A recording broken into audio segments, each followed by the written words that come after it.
In order to do that, we need to know exactly what our break even is, and I'm sure that you guys can agree with me here.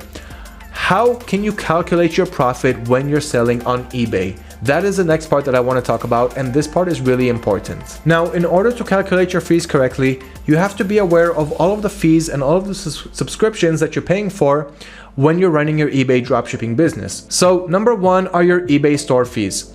Then you have the category fees, which I will go over soon. Then you've got your final value fees, your payment processor fees, your promotion fees, and of course your buy and sell price. So those are all of your expenses, and besides that, you have whatever the buyer is paying you. So how can we go over this really easily? First, we've got the AutoDS eBay fee calculator, and once again, it's absolutely free. You have a link to it in the blog article for how to dropship on eBay, once again below this video. And when you click on that, you'll be taken to this page, the eBay fees calculator. So here, this is going to help you out really easily find out what price you need to sell for in order to make a certain amount of profit and still stay competitive and in the game. So what you want to do here is fill in all of the right information. Before we get to that, let's get to know what each fee means. So first, you've got the eBay store fee, which we will get to right here. So the store fee is whatever you're paying eBay just to have a store on their platform. Now, when you start a new account, you have a free account and you get free listings. So what you want to do is use that free account and use the free listings on that account to import trending products. And only when they start to sell and you start to make a profit, you're going to use that profit to upgrade your subscription to the next one, where you can have more listings, add more products, sell more, profit more. But if you are not making sales on your free account with the free listings that you have from a free account, I do not suggest upgrading to your next account until you learn what starts to sell and you're actually using your profit to expand and not spending your own money from your bank account. So as you can see here, eBay has a few different types of stores. They have a starter store, basic, premium, anchor, and enterprise.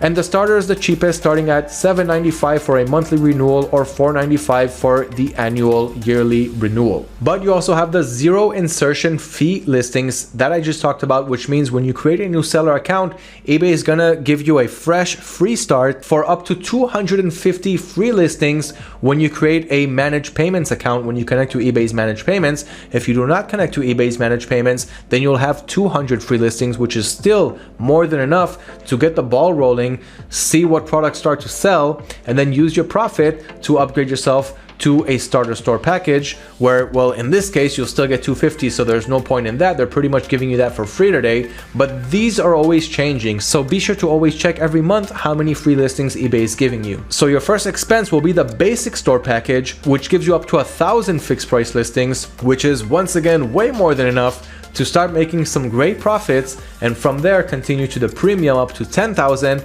and here you'll start to make some real significant profits. So you need to work your way up slowly. Now remember, you have your eBay selling limits. That's different than the store package that we're seeing here.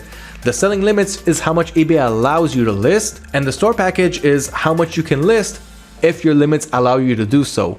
So if you only have 10 item limit and you have the no store package of 250 listings, you'll still be limited to only 10. So make sure to upgrade your limits using the exact steps that I showed you in this video, and step by step you will find the winning formula to also upgrade your limits and make sure that you are upgrading your store subscription when you have sales and profit. Now, if you have 250 listings and they're not selling, don't upgrade to a basic store. You're doing something wrong with your product research. You're not selling the right products, or maybe not to the right audience. Maybe it's your product optimization. Go back, see what you're doing wrong, and do not upgrade your store until you start selling and making profit. This way, once again, you'll always be using your profits to expand and not your money from your actual bank account. So you succeed and you grow as you grow along. So that's regarding the eBay store subscriptions and when you should upgrade to the next store subscription. So let's say you want to add a product and you want to know exactly how much you should price it and how much profit you're actually going to make from it. So first, you've got your category. So choose whatever category this product belongs to. If it doesn't belong to any of the categories that you see here, simply leave it on other categories. Then you've got your payment processor. So either you're managing your payments through eBay or you're using PayPal. It's one or the other. So choose whatever is right. Then your eBay account options. So do you have a store subscription? Are you a top rated seller? And are you an international seller? All of these fields will affect your final break even. Then you've got your selling price, so how much you want to sell this product for. So let's say I want to sell a dog collar for $19.99 and I'm buying it for $8.99. Let's say I don't have a shipping price and I'm not charging my buyers for shipping, and I'm not running any promotions on this product, so I'm not paying any promotion fees. So in this case, my total fees are $2.65 and my total profit is $8.35, which is almost 42%.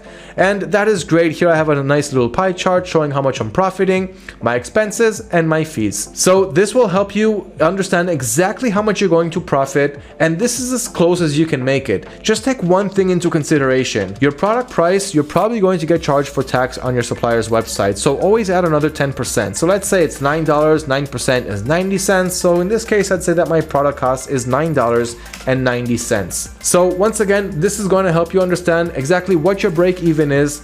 So in this case, my fees are 13.3%, so that's pretty much my break even. On AutoDS, I'll set my break even to be 13.3%, and I'll add another 40% profit, and then it'll sell for $19.99 or $20.99, and that's fine by me. So that's how you'll know that you'll always be in the profit zone and never losing money. Now, speaking of profit, do not be afraid to profit, guys. In dropshipping, you do not need to sell at 10-15% profit margins, and you'll always be able to sell for more. For example, 20%, 30%. I personally sell for anywhere between 35 to 50%. That is how I like to sell. I know that it works, I know that it sells, and it's bringing me some great profit along the way. So that's how I like to profit. I remember that in the beginning I used to sell for 30 cents, 50 cents, as long as I'm making sales, but sooner or later I found out that that isn't the right strategy. That's not the right way to play this game. Your buyers are not going to know where the packages are coming from. Even if you're selling on eBay and they're getting a product gift wrap from Amazon, they most likely won't care. 99.9% of the buyers will not care, and if you guys have tried this business model before, you know exactly what I mean. So they don't care where the product is coming from, and they won't even care to know that they could have bought it for cheaper somewhere else. Most buyers don't even do this research. When you buy a product online, it gets delivered to your door. You don't start looking for other places where you might buy this product for a cheaper price. You got the product, you got what you paid for, and you're happy about it.